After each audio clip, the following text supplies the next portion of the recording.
तो मेरे प्यारे बच्चों, स्वागत है आपका अपने YouTube channel physics and nature में। और मैं नरोत्तम सिंह आज नया टॉपिक लेके आया हूँ आपके लिए, कर्व्स। आज हम अपने इस वीडियो में कर्व्स के बारे में पढ़ने जा रहे हैं। तो बेटा टॉपिक को स्टार्ट करने से पहले हम बात करते हैं फंक्शन की। तो फंक्शन तो आपने 10th लेवल तक काफ़ी अच्छे से पढ़े होंगे कि कोई भी जो फंक्शन है उसको हम किस तरीके से रिप्रेजेंट करते हैं और फंक्शन हमें किन किन के बीच में रिलेशंस को रिप्रेजेंट करता है। ठीक है बेटा, तो स्टार्ट करते हैं अपना टॉपिक कर्व्स। कर्व्स बेटा फिजिक्स में बहुत ही ज़्यादा अहमियत रखते हैं और अगर ये समझ में ना आए, इनको अगर रीड करना ढंग से समझ में नहीं आया तो फिर ये प्रॉब्लम आगे तक बनी रहती है। तो बेटा कर्व्स स्टार्ट करने से पहले हम कुछ फंक्शंस के बारे में चर्चा करेंगे और फंक्शंस को ग्राफिकली किस तरीके से रिप्रेजेंट किया जाता है उसके बारे में भी हम स्टडी करेंगे। तो बने रहिए वीडियो में बिल्कुल लास्ट तक, वीडियो को पूरा देखिए ताकि ज़्यादा से ज़्यादा आपको एडवांटेज मिल सकें। तो बेटा सबसे पहले हम स्टार्ट करते हैं फंक्शंस के बारे में। कोई भी जो फंक्शंस होता है उसको हम उसको हम इस तरीके से रिप्रेजेंट करते हैं, y = f(x).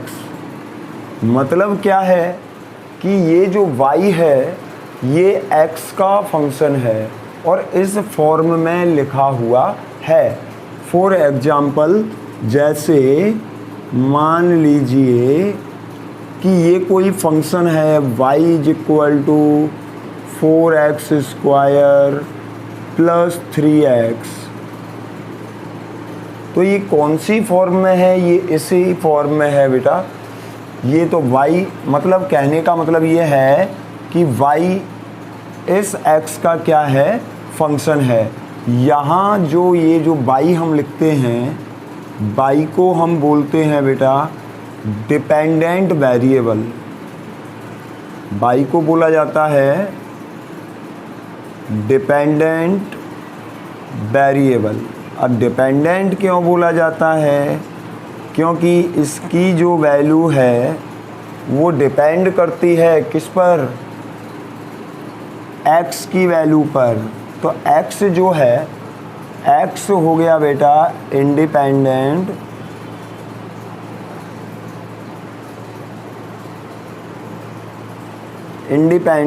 वेरिएबल। x क्या हो गया? x तो हो गया अपना इंडिपेंडेंट वेरिएबल और y हो गया डिपेंडेंट वेरिएबल। यहाँ y की वैल्यू डिपेंड कर रही है किस पर? x की वैल्यू पर। अगर हम x को चेंज कर देते हैं तो y की वैल्यू भी चेंज हो जाती है। तो कोई भी जो फंक्शन है वो दो रिलेशंस को रिप्रेजेंट करता है कि एक वेरिएबल दूसरे वेरिएबल पर किस तरीके से डिपेंड कर रहा है।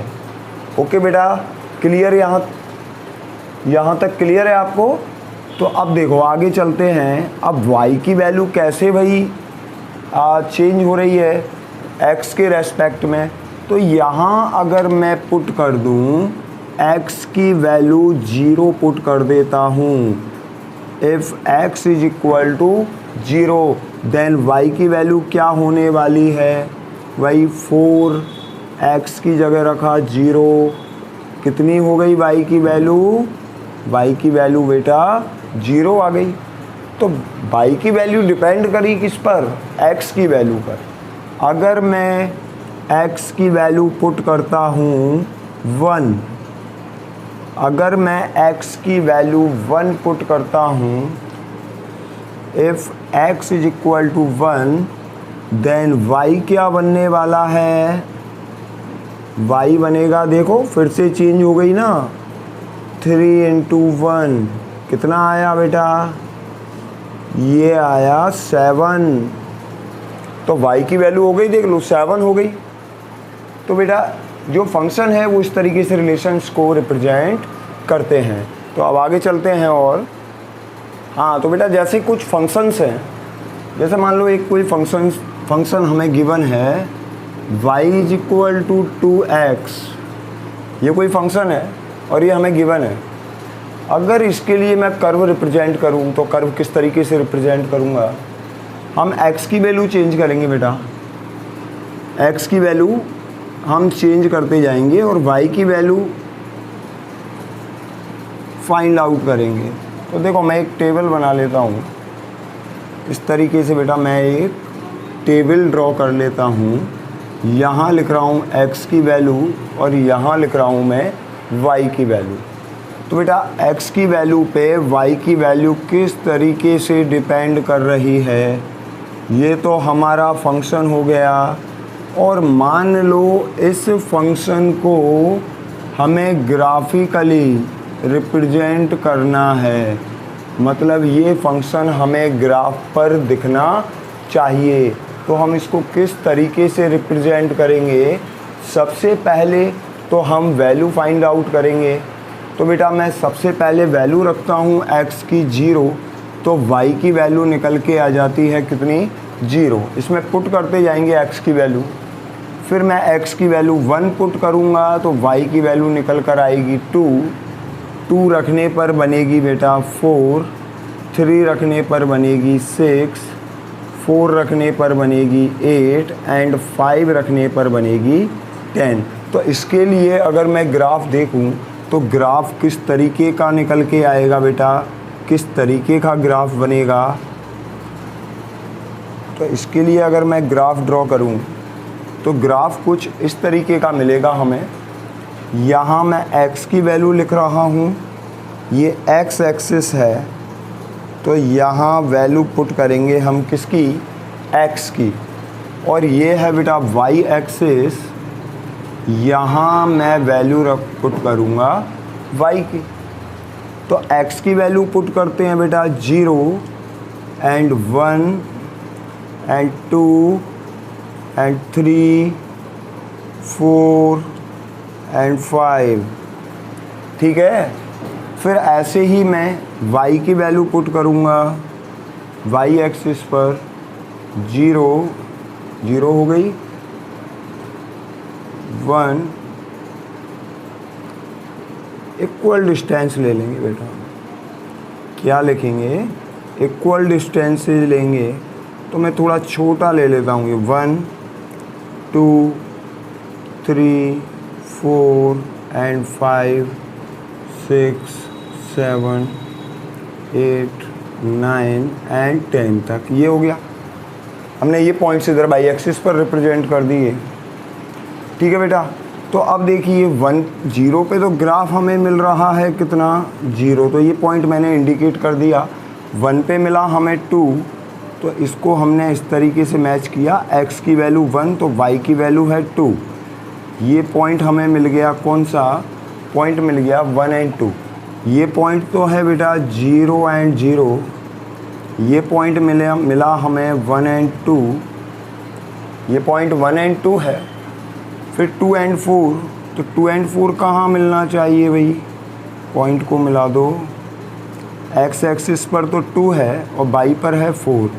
नेक्स्ट पॉइंट हमें यहाँ मिलेगा, ये मैंने शो कर दिया 2 एंड 4। फिर मिलना चाहिए बेटा कितना? फिर मिलना चाहिए 3 एंड 6। तो 3 एंड 6 जो पॉइंट मिलेगा वो हमें यहाँ मिलेगा, ये पॉइंट हो गया बेटा 3 एंड 6। इस तरीके से और भी पॉइंट हम इसमें शो कर देंगे। और जब हम ग्राफ प्लॉट करेंगे ना, तो ग्राफ हमें ऐसे स्ट्रेट लाइन मिलेगा। हमें इस फंक्शन के लिए जो ग्राफ मिलेगा वो मिलेगा बेटा स्ट्रेट लाइन। यहाँ तक स्क्रीनशॉट ले लीजिए, हो गया? ओके। तो अब देखिए बेटा, ये तो हो गया अपना graph y is equal to 2x। ऐसे एक और एग्जाम्पल लेते हैं हम, एक एग्जाम्पल और ले रहा हूँ मैं बेटा, y is equal to x square. उसके लिए ग्राफ किस तरीके से ड्रॉ करेंगे, ठीक है? तो उसके लिए ग्राफ ड्रॉ करते हैं। हाँ तो बेटा नेक्स्ट जो ग्राफ है उस पर बात करते हैं।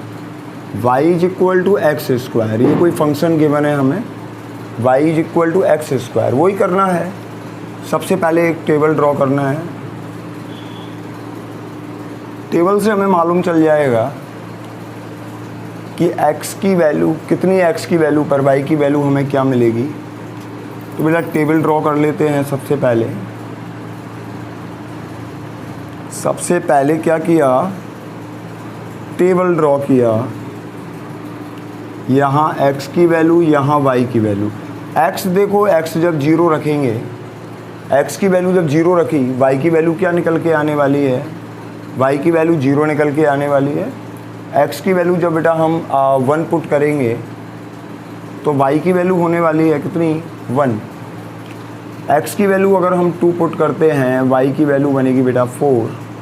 ये 3 रखा, ये 9 बन गई, 4 रखा 16, 5 रखा तो 25। अगर इसके लिए ग्राफ प्लॉट करें, ग्राफ किस तरीके का मिलेगा, तो हमें बेटा ग्राफ किस तरीके का मिलना है। यहाँ देखो, x एक्सिस पर लिख रहा हूँ मैं 0, 1, 2, 3, 4 एंड 5, इस तरीके से लिख रहा हूँ। और यहाँ मैं जो गैप ले रहा हूँ बेटा, यहाँ 25 है तो 5 के गैप से बना लें इसको। देखो यहाँ मैं लिख रहा हूँ 5, 10, 15, 20 एंड 25, 5, 10। तो इसको मैंने 5 के गैप से ड्रॉ कर लिया, यहाँ पॉइंटों को इंडिकेट कर लिया 5 के गैप से। यहाँ मैंने 5 तक पॉइंटों को इंडिकेट कर लिया। ये x एक्सिस हो गई और ये हो गई बेटा y एक्सिस। क्लियर है यहाँ तक, ये एक x एक्सिस और वो हो गई y एक्सिस। अब पॉइंट इंडिकेट करने की बारी आती है। तो देखो पॉइंट इंडिकेट करना है, 0 पे 0 पॉइंट इंडिकेट करना है, तो ये पॉइंट रिप्रेजेंट करेगा 0, 0 को। पॉइंट कौन सा हो गया, 0, 0 हो गया। 1, 1 पॉइंट इंडिकेट करना है तो 1 लगभग यहाँ कहीं होगा। तो 1, 1 को अगर मैं इंडिकेट करूँगा तो लगभग यहाँ इंडिकेट कर देता हूँ। ये हो गया बेटा कितना, 1, 1। अगर इसको सही ग्राफ पेपर पर अगर ड्रॉ करेंगे तो ग्राफ बिल्कुल सटीक आएगा बेटा। अगर ये प्रैक्टिस करनी है ग्राफ पेपर पर कीजिए और भी मज़ा आने वाला है। ग्राफ बिल्कुल सटीक मिलेगा आपको। और 1, 1 पे हो गया। 2 एंड 4 पे देखिए, 2 पे 4 मिलना है तो 4 कोई यहाँ होगा वो पॉइंट, और ये कहाँ मिलना है, 2 पर। ये पॉइंट रिप्रेजेंट करेगा बेटा 2 एंड 4 को।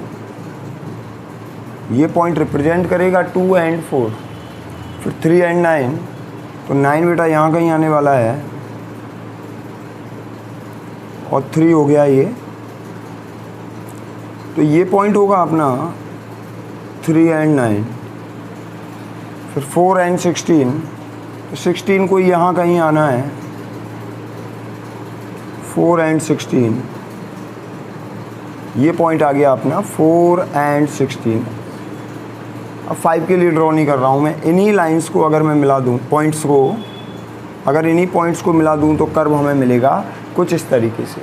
तो ये कर्व आ जाएगा बेटा function y is equal to x square के लिए। तो ये तो थे बेटा कर्व्स। कर्व्स को हम ऐसे ही ड्रॉ करते हैं।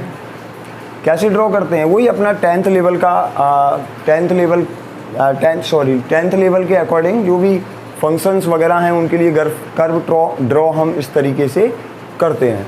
लेकिन अब यहाँ हम फिज़िक्स में कुछ कर्व्स हैं और उनके बारे में बात करेंगे। जैसे अलग अलग जो क्वांटिटीज़ हैं उनके बीच में कर्व्स किस तरीके से ड्रॉ होते हैं। जैसे डिस्प्लेसमेंट हुआ, डिस्टेंस हुआ, उनके टाइम के रेस्पेक्ट में कर्व्स क्या हैं, तो उनके बारे में स्टडी करेंगे। बेटा नोट करना है, यहाँ तक नोट कर लीजिए, फिर आगे चलते हैं। हो गया, क्लियर है। फिर अब आगे बात करते हैं, कुछ कर्व्स और हैं। हाँ तो बेटा अब हम बात कर रहे हैं पोजीशन टाइम कर्व्स की।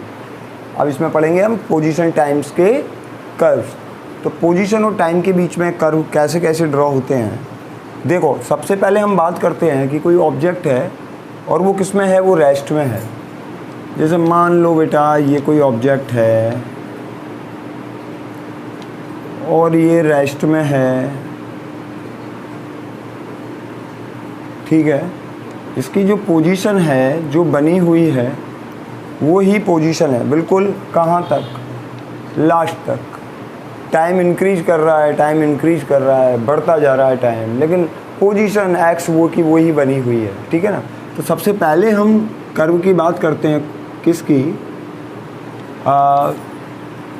पोजीशन टाइम कर्व की बात करते हैं। और सबसे पहले बात करते हैं when object is in rest. When object is in rest, जब ऑब्जेक्ट रेस्ट में है। ठीक है ना। तो जब बेटा ऑब्जेक्ट रेस्ट में होता है तो उस टाइम पर होता क्या है? उस टाइम पर टाइम बढ़ता है लेकिन पोजीशन चेंज नहीं होता। अगर मैं ऐसा करूं कि बेटा एक एक्सिस पर तो मैं पोजीशन रिप्रेजेंट करता हूं और दूसरी जो एक्सिस है, ये मान लो एक्स एक्सिस है, और एक्स एक्सिस पर तो मैं टाइम को रिप्रेजेंट करने जा रहा हूँ। यहाँ हमने रिप्रेजेंट किया है बेटा टाइम को, एक्स एक्सिस पर रिप्रेजेंट किया है टाइम को, और जो बाई एक्सिस है उस पर रिप्रेजेंट किया है मैंने पोजीशन को। Position on y axis and time on x, time on x axis. तो इस तरीके से हमने इसको रिप्रेजेंट कर दिया। क्लियर है? यहाँ तक कोई अनोखी चीज़, कोई अलबेली चीज़ तो आई नहीं है बेटा कि कोई अलग आई हो। यही है बस, दो चीज़ें हैं। टाइम, एक वेरिएबल तो है टाइम और एक वेरिएबल है पोजीशन। दोनों को रिप्रेजेंट कर दिया मैंने दोनों एक्सिस पर। ठीक है। और ऑब्जेक्ट रेस्ट में है तो पोजीशन को लगातार कांस्टेंट बना हुआ है, चेंज नहीं हो रहा है।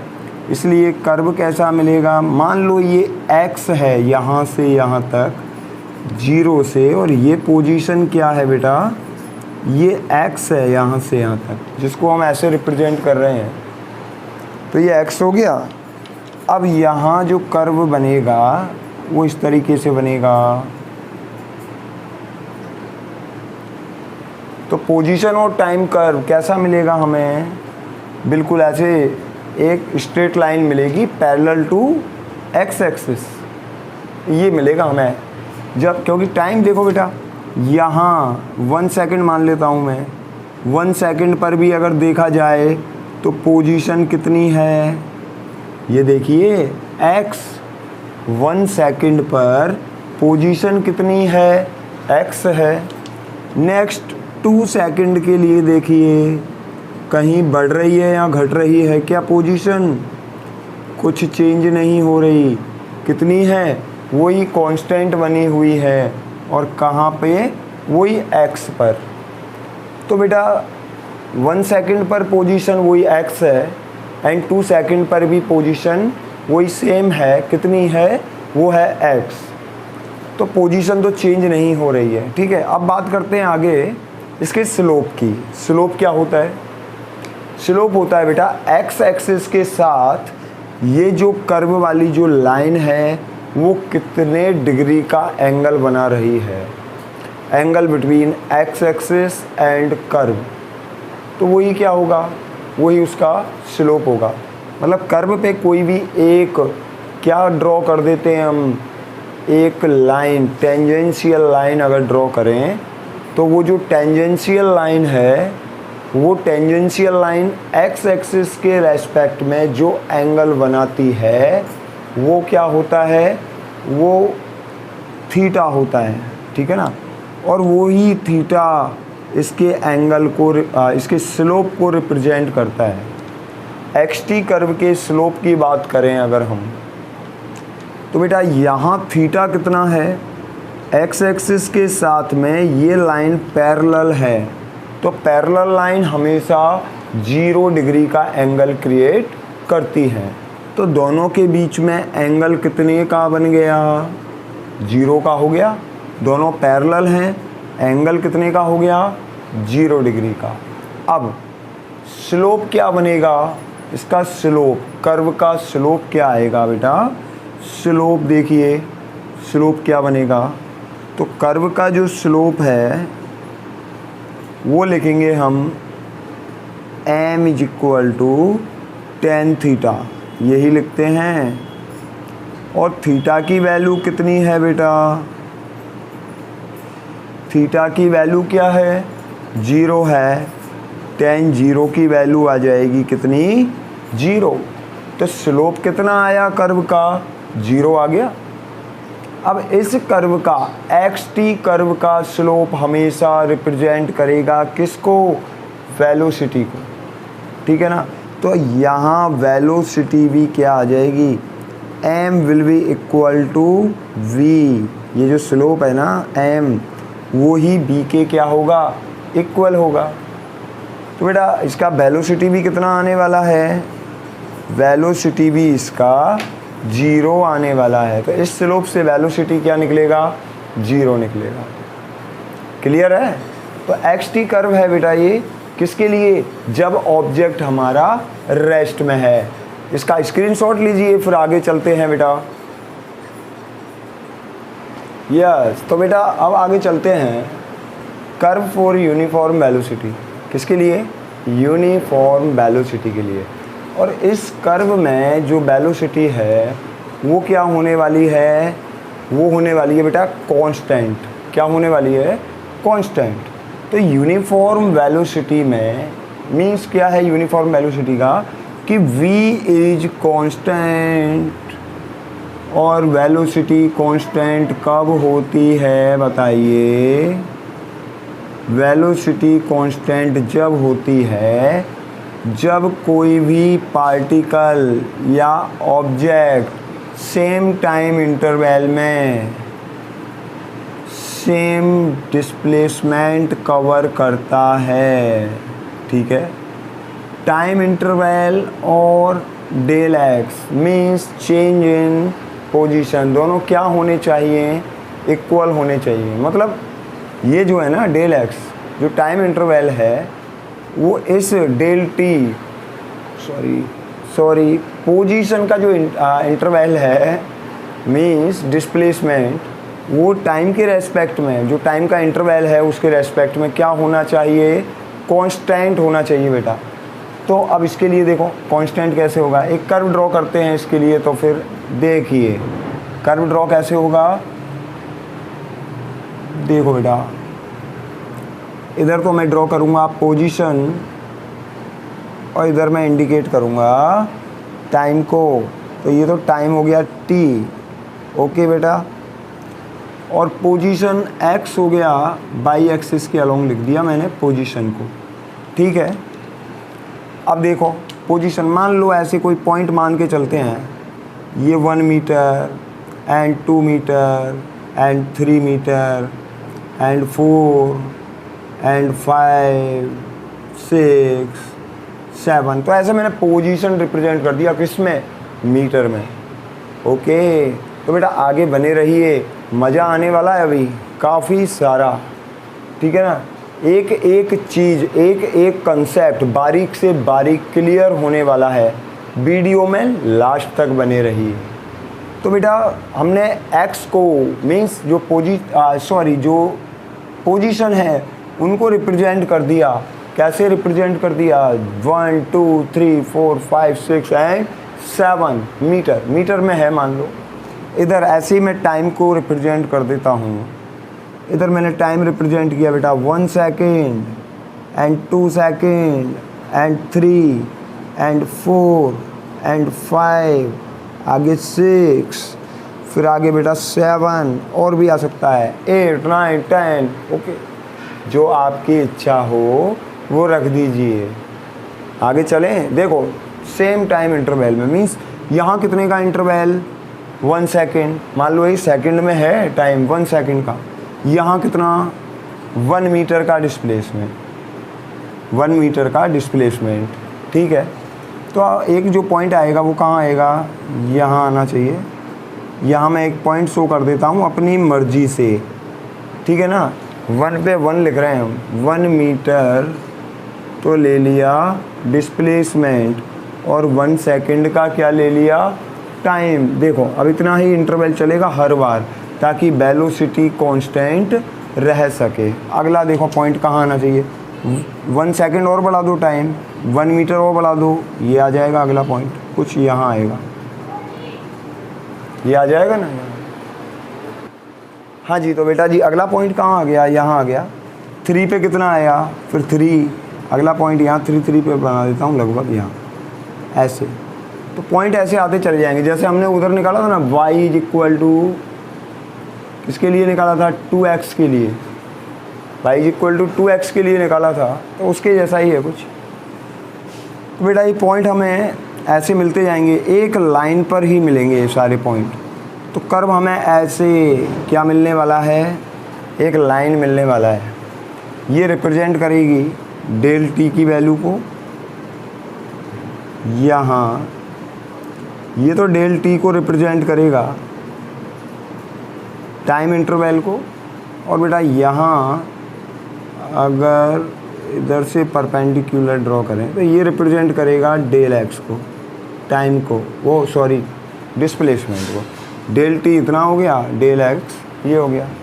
थीटा निकालें इसके लिए, थीटा देखो एंगल, इस कर्व पर कोई भी पॉइंट है उस पर एक टेंजेंशियल लाइन ड्रॉ करो, ये लो, ऐसी तो खींचेगी भाई। टेंजेंशियल लाइन कोई से भी पॉइंट पे ड्रॉ कर दो, कैसी आएगी, बिल्कुल ऐसी ही जाएगी जैसे अपना कर्व जा रहा है।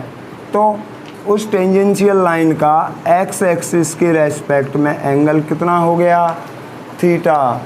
ये थीटा है तो ये भी क्या होगा, थीटा होगा। कहीं के लिए भी बना लो बेटा, चाहे यहाँ, चाहे कोई भी 2 पॉइंट यहाँ ले लो आगे, कहीं पर भी, तो ऐसे एक ट्रायंगल बन जाएगा। देखो ये क्या बन गया, एक ट्रायंगल बन गया, ऐसे बन गया ना। इस ट्रायंगल में ये तो डेल एक्स हो गया,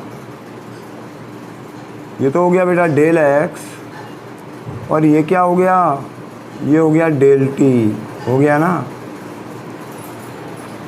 तो अल्टीट्यूड तो हो गया बेटा डेल एक्स, और बेस क्या हो गया, बेस हो गया डेल टी। क्लियर है। तो इसका स्लोप, स्लोप देखो, अब स्लोप वेलोसिटी को रिप्रेजेंट करेगा, ध्यान रखना। पोजीशन टाइम कर्व जो होता है उसका स्लोप हमेशा ऑलवेज रिप्रेजेंट द, क्या रिप्रेजेंट करता है, वेलोसिटी, भूलना नहीं है। एक्स टी कर्व का slope always represent the slope of x T position and time curve represents the velocity of particle और ऑब्जेक्ट। ओके, तो देखो बेटा अब स्लोप निकालते हैं। स्लोप रिप्रेजेंट किया किससे, स्मॉल एम से, और स्मॉल एम रिप्रेजेंट करता है बी को, वेलोसिटी को, वो। हाँ तो बेटा ये तो हो गया अल्टीट्यूड, वो sorry slope small m represent करेगा वेलोसिटी को, तो एम इज इक्वल टू लिखा मैंने वी, और एम स्लोप हम निकालते हैं किस फॉर्मूले से, टेन थीटा से। और टेन थीटा इस ट्राइंगल से क्या बनेगा बताओ, वो बनेगा अल्टीट्यूड अपॉन बेस। तो ये आ गया ना, del x y del t. अगर डेल टी क्या है, ये इंटरवल अगर हम कम कर दें, इंटरवल मीन्स डेल टी, तो ये तो आ गया एक एवरेज की, क्या आ गई, ये वी एवरेज आ गई। ये वेलोसिटी की एवरेज वैल्यू होगी बेटा, क्यों, क्योंकि एक इंटरवल के लिए है। अगर del t tends to zero हो, क्या हो, del t tends to zero means ये जो है ना, अभी तक जो इंटरवल के लिए निकाला वेलोसिटी, 2 पॉइंट के बीच में निकाला, ये इंटरवल एक ही पॉइंट पर आ जाए। ये इंटरवल कहाँ आ जाए, अभी तो इंटरवल है, और ये इंटरवल किस पर आ जाए, ये एक ही पॉइंट पर आ जाए, पूरा इंटरवल नहीं रहे टाइम का, कहाँ आ जाए, एक ही पॉइंट पर, सिंगल पॉइंट पर। तो यही वैल्यू बन जाती है बेटा इंस्टेंटेनियस वैल्यू। फिर हम उसको क्या लिखते हैं, ये सारा का सारा जो डेल टी और डेल एक्स है, ये D x upon D T में कन्वर्ट हो जाता है। तो जो स्लोप है वो रिप्रेजेंट कर रहा है किसको, वेलोसिटी को। ठीक है बेटा, उधर वेलोसिटी क्या आई थी 0, वहाँ पैरेलल आया था, थीटा कितना था, थीटा था 0, यहाँ थीटा की वैल्यू कुछ ना कुछ निकल के आ रही है, इसलिए वेलोसिटी की वैल्यू कुछ ना कुछ निकल के आएगी। अगर ग्राफ से देखें तो वेलोसिटी क्या निकल के आएगी, 1 में 1 से डिवाइड करो, क्या आया 1 मीटर पर second. Velocity according to graph क्या आई 1 मीटर पर सेकेंड। तो हमें तो केवल इतना सा ध्यान रखना है कि यूनिफॉर्म वेलोसिटी के लिए कर्व कैसा मिलना चाहिए, इस तरीके से एक स्ट्रेट लाइन मिलना चाहिए। ठीक है बेटा, तो अब आगे चलते हैं अपने नेक्स्ट कर्व पे। हाँ तो बेटा अब आगे चलते हैं, अब बात करते हैं फॉर नॉन यूनिफॉर्म वेलोसिटी के लिए कर्व की। तो अभी तक हमने पढ़ा यूनिफॉर्म वेलोसिटी के लिए, यूनिफॉर्म वेलोसिटी में कर्व मिला था हमें स्ट्रेट लाइन ऐसे, और स्लोप मिला था उसका tan थीटा से निकाल लिया था। स्लोप बेटा चाहे एक्स टी कर्व के स्लोप हमेशा वेलोसिटी को ही रिप्रेजेंट करते हैं, चाहे कोई सा भी स्लोप हो। अब हम बात कर रहे हैं नॉन यूनिफॉर्म वेलोसिटी की। तो नॉन यूनिफॉर्म वेलोसिटी में अगर हम रिप्रेजेंट करें किसको, एक्स टी कर्व को, तो दोनों को मैं एक जैसी बना रहा हूँ। एक में तो वेलोसिटी इंक्रीज करते, दोनों कर्व को मैं एक ही जगह ड्रॉ कर रहा हूँ बेटा। दो कर्व बनाएंगे हम, एक तो बनाएंगे जिसमें वेलोसिटी इंक्रीज कर रही है और एक बनाएंगे जिसमें वेलोसिटी डिक्रीज कर रही है। ये एक्स टी कर्व, ये इंक्रीजिंग के लिए बनाऊंगा मैं, और ये डिक्रीजिंग के लिए बनाऊंगा एक्स टी कर्व। ठीक है ना, वही पोजीशन और टाइम के बीच में चल रहा है। इंक्रीजिंग कर्व कैसे बनेगा भाई, वेलोसिटी जिसमें लगातार इंक्रीज करेगी, जैसे जैसे टाइम बढ़ेगा वेलोसिटी इंक्रीज करेगी, तो उसके लिए कर्व हमें ऐसे मिलेगा। ठीक है, और अगर हमें जब वेलोसिटी डिक्रीज करेगी तो कर्व हमें कुछ इस तरीके से मिलेगा। कर्व हमें कुछ इस तरीके से मिलने वाला है जब वेलोसिटी क्या करने वाली है, डिक्रीज करेगी। अब देखिए अब क्या हो रहा है इसमें बेटा, अगर हम यहाँ एक टेंजेंशियल लाइन ड्रॉ करें ऐसे, इसके लिए स्लोप निकालें, एक टेंजेंशियल लाइन ड्रॉ की कुछ इस तरीके से, इस लाइन का एक टेंजेंशियल लाइन ड्रॉ की, इस लाइन का जो स्लोप होगा एक्स एक्सिस के साथ, वो स्लोप रिप्रेजेंट करेगा किसको, वही वेलोसिटी को। यहाँ स्लोप ड्रॉ करना है हमें, तो वही एक टेंजेंशियल लाइन ड्रॉ करेंगे और एक्स एक्सिस से उसका एंगल देख लेंगे कितना एंगल है।